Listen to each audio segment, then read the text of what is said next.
ဒီလိုစကုဒနာစေယုံရန်ကုန်ဤမနက်ခင်းဖြစ်ပါတယ်2026ဖေဖော်ဝါရီလ14ရက်နေ့ဖြစ်ပါတယ်16ကြိမ်မြောက်ဒီလိုစကုဒနာမျက်စိလေးအလူဖေဖော်ဝါရီလ3ရက်4ရက်5ရက်6ရက်နေ့9ရက်10ရက်အထိမျက်စိစမ်းသက်ကုသမှုခံယူထားကြတဲ့ပုဂ္ဂိုလ်တွေဖြစ်ပါတယ်ဖွဲ့စည်းကုသမှုခံယူတဲ့ပုဂ္ဂိုလ်450ဒီကနေ့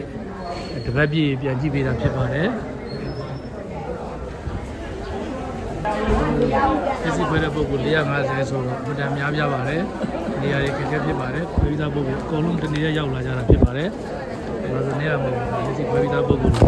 450ကိုယ်ဒီစံတို့ကိုယ်ဒီရွှေ့ပြီးနေကြကိုယ်တွေတည်ပြီးနေရာချပေးနေတာဖြစ်ပါတယ်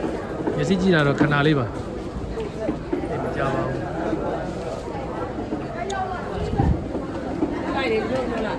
မျက်စိ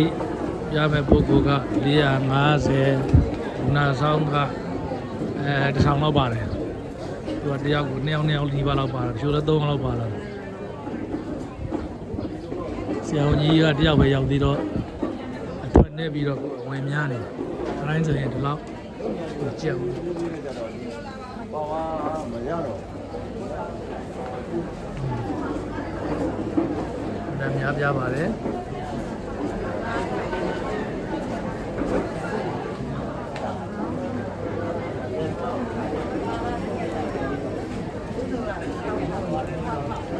စကုဒနာစေယုံရန်ကုန်ဤ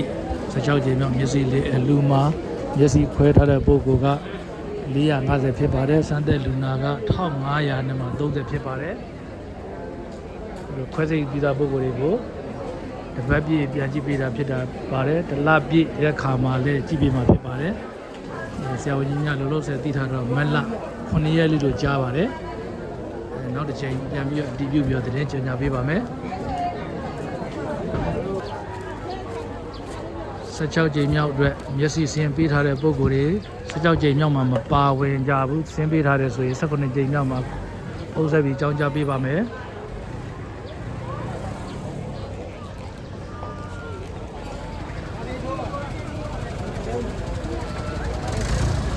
ပြပါတယ်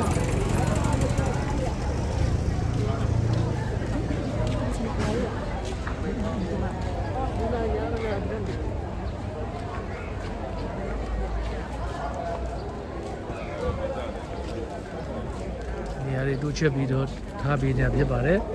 ဆရာဝန်ကြီးရေရောက်လာရင်ခဏလေးပါဆရာဝန်ကြီးကြည့်ရတယောက်ကို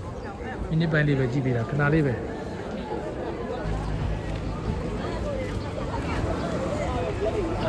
ပွဲတော်ကြီးလိုဖြစ်နေတာတွေလည်းပြည့်ကျက်နေတယ်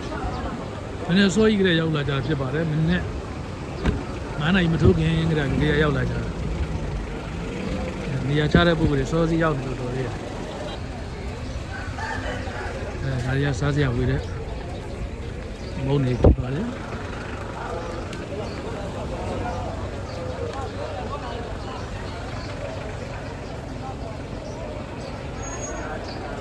16ကြိမ်မြောက်တဲ့မျက်စိ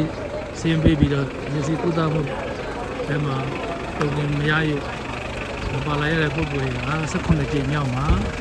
သုံးဆက်ပြီးတော့အကြောင်းကြားခေါ်ပါပြီနောက်တစ်ခုက16ကြိမ်မြောက်မှာလည်းပဲကျုံးနဲ့စမ်းသက်စစ်ဆေးပြီးပြီးရက်တောင်နေတော့ရေးပြီးတဲ့ပုဂ္ဂိုလ်တွေလည်းပါပါတယ်အဲ့ဒီပုဂ္ဂိုလ်တွေဦးစားပေးနေနဲ့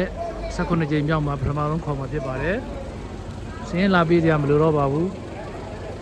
တောင်းကင်ယူစရာလည်းမလိုပါဘူးအကြောင်းကြားပေးမှာပါ